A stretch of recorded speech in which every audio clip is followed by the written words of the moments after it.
Due to a request from a longtime and active subscriber, let's look at PSY-Frames again. First, starting with my major criticism of the standard or generic build, I hate it because it's completely reactionary, thus making it rather easy to beat if you know what you're doing. The basic strategy against the standard PSY-Frame deck is simply take the duel rather slow, and by slow I mean basically do nothing. Draw your card, and then end your turn. Now, looking at this example of the generic PSY-Frame deck, as most people in my experience tend to play it, when the only offensive threats are card D and Maxx, the overall threat is non-existent. Even if you sub in the spellbook engine for the card Ds, oh no, not Blue Boy. Please, no, Blue Boy, don't hurt me. I mean, if card D or Blue Boy or Maxx even tries to chip damage you, then with a monster on the field, the opponent cannot use PSY-Frame based negation, and you can just go off.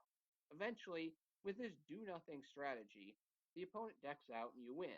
Yes, it's incredibly boring, but it's also the incredibly gaping Achilles heel to the common PSY-Frame deck. It is to this point why I don't like the generic build, because I don't like playing a deck that basically only wins because the opponent does not know what he or she is doing.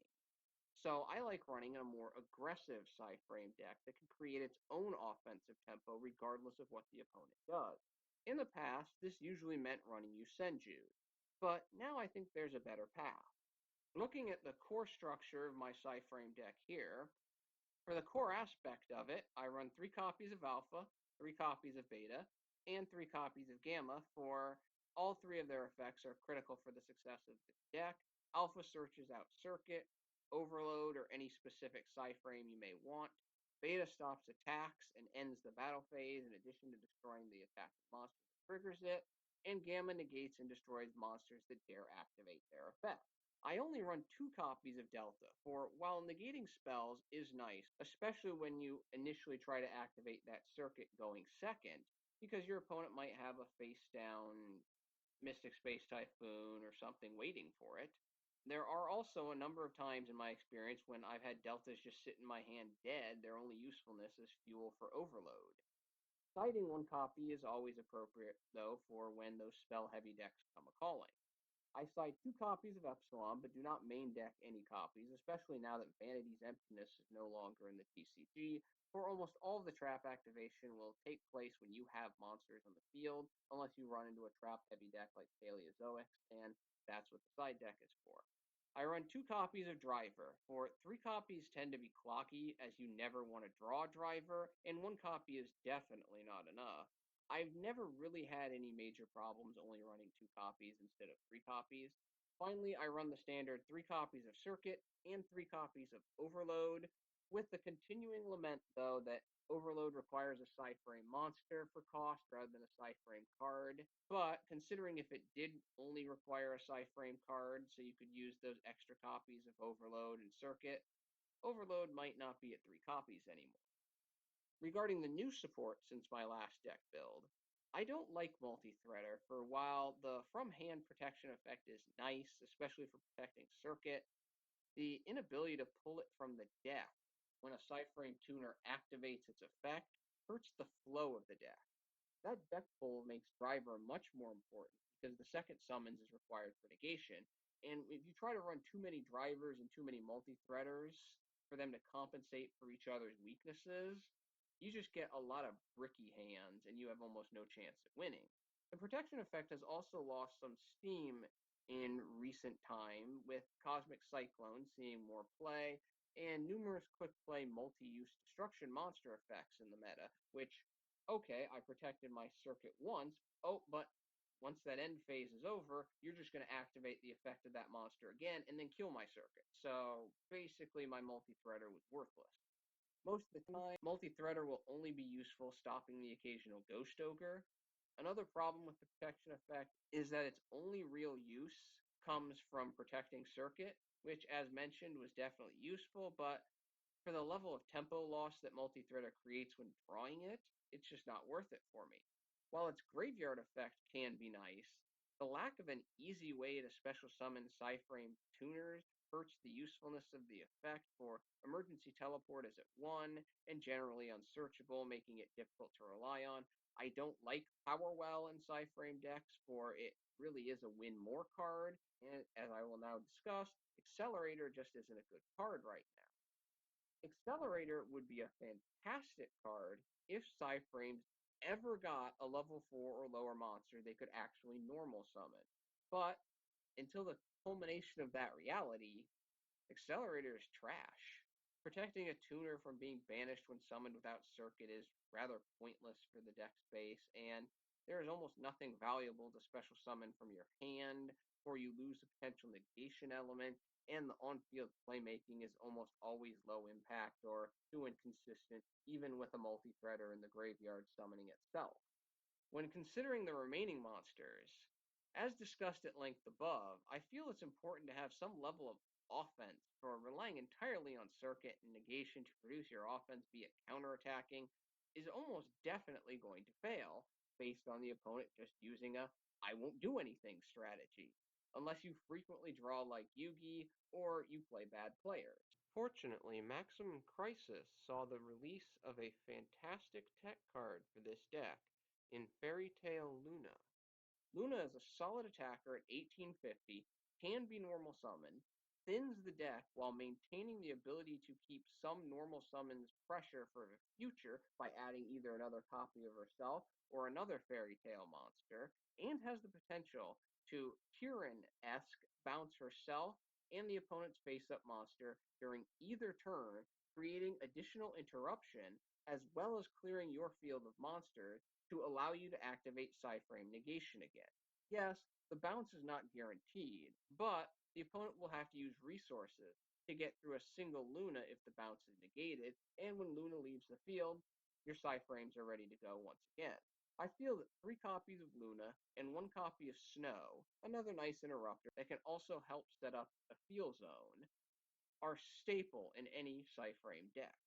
I also run another great little tech card that I think should see more play but doesn't, 1 copy of Eater of Millions, for banishing purposes and augmenting offensive striking for those closing game winning pushes. When you have to get around that big annoying monster, drop Eater, Eater banishes him, everyone else attacks, you win. Granted, Eater of Millions can't remove itself from the field, so you don't get to activate any of your PSY-Frame effects until it's removed, but that's why largely it's for big problem monsters and final game pushes. Finally, I run the 1 allowable copy of Maxx to help put the brakes on potential big game playmaking by my opponent. This is especially true when I don't have a Circuit on the field. Now, time for the potential controversial portion of the build. I don't run Card D in this deck.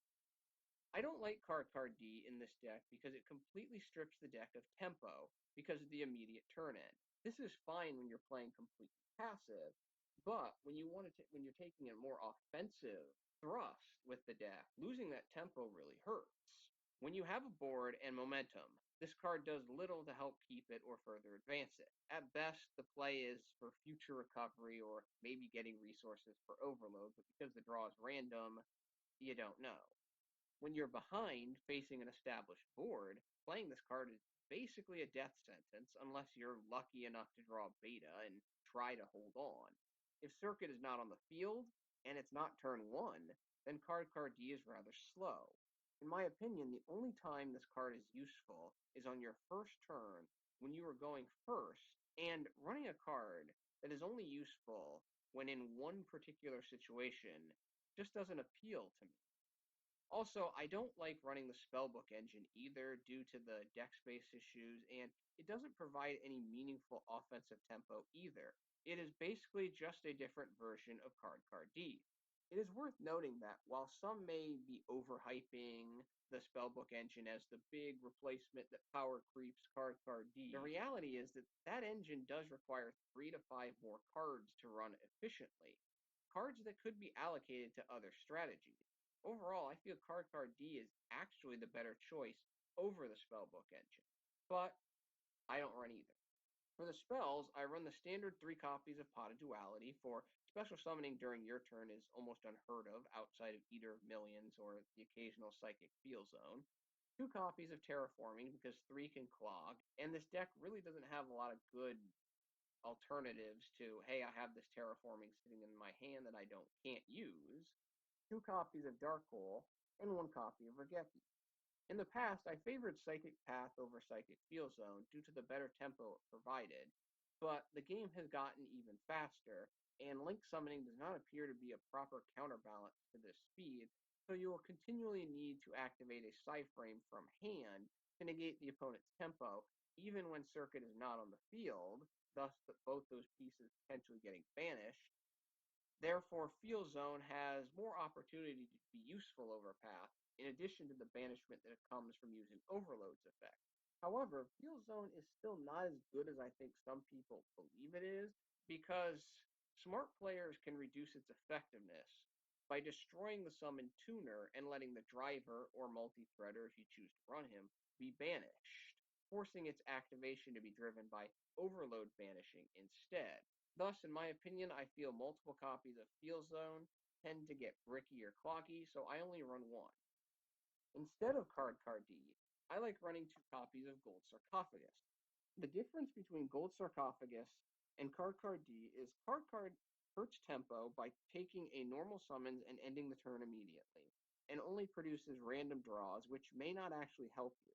In contrast, Gold Sarc nets me exactly what I want, does not take my normal summons, allowing me to put a Luna or Snow on the field, does not end the turn immediately, allowing me to conduct my battle phase, produce offensive tempo, and can also, in those rare occasions, set up a Field Zone if needed by banishing a necessary driver or tuner so that I can activate Field Zone. And this occurs all at the cost of a card and a turn relative to Card D. The simple fact with Psy-Frames is you're not going to OTK anybody with it. So the fact that you're waiting that extra turn for your resources is not really a big deal, and unless you draw very poorly, your opponent's not typically going to OTK you either, so you have time to collect that resource. In this build, I'll take the pros and cons of gold over the pros and cons of Card D every time. Foolish Burial Goods is an interesting choice for this deck, but I tend to pass because it is still a 1 turn wait after dumping an Overload. At best, you can collect your search during the next opponent's turn, and there is nothing else worth dumping. Thus, if you draw it, you're only going to dump Overload. Overload's still a pretty nice card to put on the field as well, and the opponent turn negation is only relevant if you have Circuit on the field. I feel Gold Sarc is just a little bit better for this type of build than Foolish Burial Goods.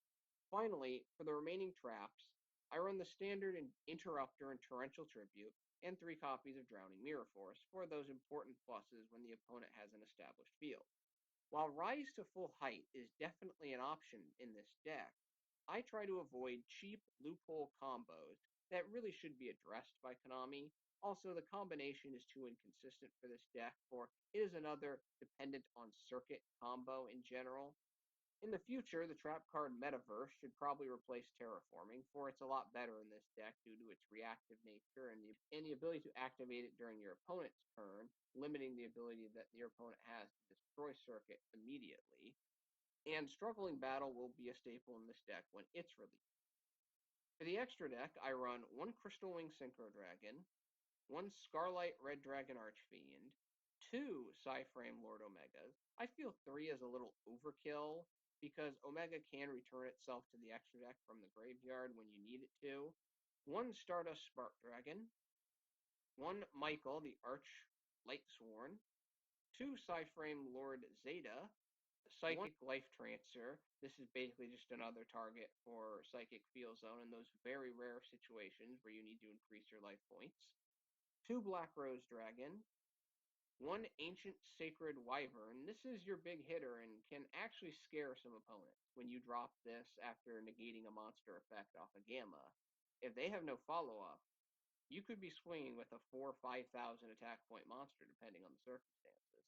1 Ancient Fairy Dragon. It does have the nice field search, but since you already need your field spell on the field to get it, more or less Ancient Fairy Dragon is just in this deck as a conduit to summon Crystal Wing. 1 number 82 Heartland Draco, and 1 Gaga Cowboy. Note the 2 rank 4 XZs I run are kind of finishers, because I don't really want to XZ with the Lunas. I want them on the field doing their interruption bounce thing, unless I'm in a situation where, okay, it's time to win the duel. Overall, I prefer this version of PSY-Frames because it retains the negation theme of the archetype while providing actual offensive tempo. It can actually create almost a bully mentality on the field with Luna and Overload, when warranted, doing a bunch of interrupting. This version forces the opponent to actually act, lest he or she will actually lose. They get washed away by the Lunas just continuing to flood the field turn after turn, fixing the biggest problem with the generic PSY-Frame. Also, this deck is rather consistent and can play without Circuit on the field rather effectively. Obviously, you want Circuit on the field. It's one of the 2 or 3 most MVP field spells for a given archetype in the entire game. But it can be said that the difference between a solid PSY-Frame deck and a great PSY-Frame deck is how it plays without Circuit on the field. And the generic version just does not do well without Circuit. Well, that is my PSY-Frame deck. Thank you for your attention and your time. I'm out.